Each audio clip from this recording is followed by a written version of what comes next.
Liebe Lebenskünstler, Angst, kann ich die loswerden? Darum geht es uns heute.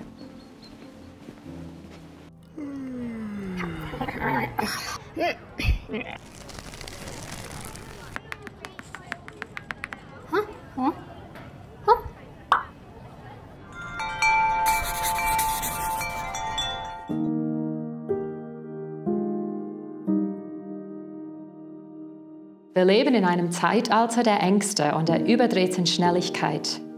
Der Life-Overload hat uns fest im Griff. Aber können wir etwas dagegen tun? Es geht dabei um große und kleine Dinge, um Weltpolitik, Gesundheit, Smartphones, Social Media, Sucht, Beziehungen, um die Angst, mein Glück nicht zu finden. Es gibt unendlich viele Tipps und Ratschläge, die mehr oder weniger helfen und doch oft nur an der Oberfläche kratzen. Tiefer bleibt die Frage, was machen wir mit dieser Angst? Woher kommt sie überhaupt? Und wie werden wir sie los? Es ist nicht einfach, sich diese Frage zu stellen. Wir verdrängen die Angst lieber, versuchen sie in einen Käfig von pausenloser Tätigkeit zu sperren, um sie irgendwie in Schach zu halten. Und doch, wenn wir wissen, wo ihre tiefsten Quellen liegen, dann können wir unsere Angst vielleicht auch neu und tiefer bearbeiten und damit bändigen. Wenn wir also tiefer schauen, können wir 3 Quellen der Angst erkennen, auch wenn sie oft unbewusst sind. Insgeheim betreffen sie uns alle. Sie sind so etwas wie Urängste. Da ist einmal die Angst vor der Endlichkeit. Es gibt ein Ende. Also die Angst, einmal sterben zu müssen. Das bedeutet, wir sind zutiefst verletzbar von unserem Sein her. Wir sind Leidwesen. Außerdem haben wir Angst vor Schuld.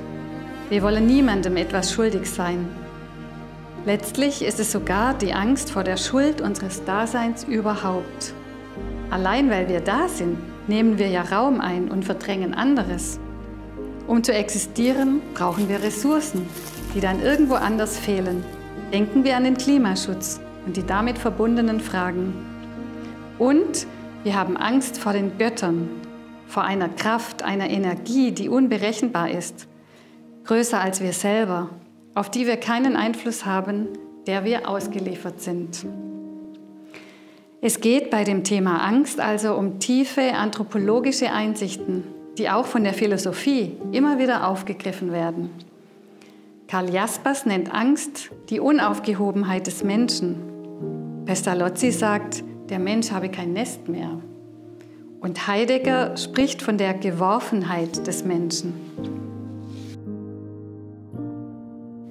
Auf solche Aussagen bezieht sich auch Pater Kentenich. Und er führt aus, der Mensch ist in das Leben hineingeworfen wie ein Stück Holz, das man in das Meer wirft und das von den Meereswogen einfach hin und her gewürfelt wird.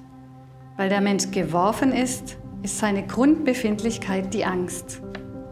Und er spricht dann von einer einzigartigen Ungeborgenheit, einer bis zum Himmel schreienden Ungeborgenheit. Man hat den Religionen immer wieder vorgeworfen, Ursachen der Angst zu sein. Die Quellen der Angst liegen aber offensichtlich tiefer, gehören zu unserem Wesen als Menschen. Jede Religion hat darum ihre Art, wie sie Angst bearbeitet. Die Religionsphilosophin Hanna-Barbera Gell-Falkowitz spricht sogar davon, Religion sei die wirkungsvollste Art, Angst zu bearbeiten und aufzuheben. Was ist das Gegenteil von Angst? Angst kommt vom Wortstamm her von Enge.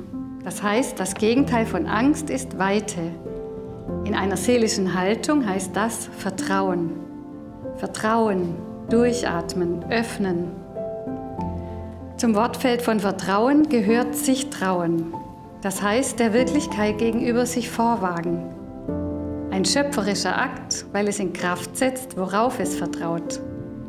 Vertrauen ist die Urgebärde des Kindes, das aus Beziehung lebt und leben muss. Noch tiefer betrachtet ist das Leben selber Vertrauen. Vertrauen ist die Grundlage allen Zusammenlebens, aller Verträge, aller Abmachungen, aller Versprechungen. Sie beruht auf Treue und Glauben. Vertrauen traut der Treue des anderen. Vertrauen traut die Treue des Daseins. Augustinus sagt es so: Gott wollte, dass ich sei. Er wollte, dass ich da sei. Ein Vertrauen gegen die Angst. Ich vertraue einem Du, meinem Gott, meinem Vater im Himmel. Ein großartiges Beispiel dafür ist das Leben von Schwester Emilie Engel. Sie hat jahrelang unter Zwang und Ängstlichkeit gelitten und war doch am Ende ihres Lebens ganz frei davon. Pater Kentenich gab ihr den Rat, den Sprung in die Vaterarme Gottes zu wagen wie ein Kind und eine Meisterin des Vertrauens zu werden. Unter seiner Führung lernte sie sich Gott, dem barmherzigen Vater, so sehr zu überlassen, dass sie ein ganz gelöster, freier und froher Mensch wurde. Jemand sagte über sie: Ich muss mal wieder in die strahlenden Augen von Schwester Emilie schauen. Dann ist bei mir alles wieder gut. Und eine junge Frau schrieb: Ich wollte selber so ein froher, gelockerter und tiefer Mensch werden. Sie ist das Wagnis des Vertrauens eingegangen, ein Wagnis der Kindlichkeit. Vielleicht muss man einmal tief Angst gehabt haben, um überhaupt zu begreifen, was es heißt, davon erlöst zu werden. Sonst wird auch das Christentum zu billig angeboten. Wer tief durch Angst gegangen ist, weiß, was es bedeutet, davon befreit zu werden. Der Mensch wird nicht aufgelöst am Ende. Er wird nicht in ein All-Eines aufgesogen. Er wird auch nicht ins Nichts entlassen. Er wird getröstet. Wir sind Kinder Gottes und Gott ist unser Vater. Er sagt Ja zu uns und in ihm werden wir einmal vollendet sein, für immer glücklich.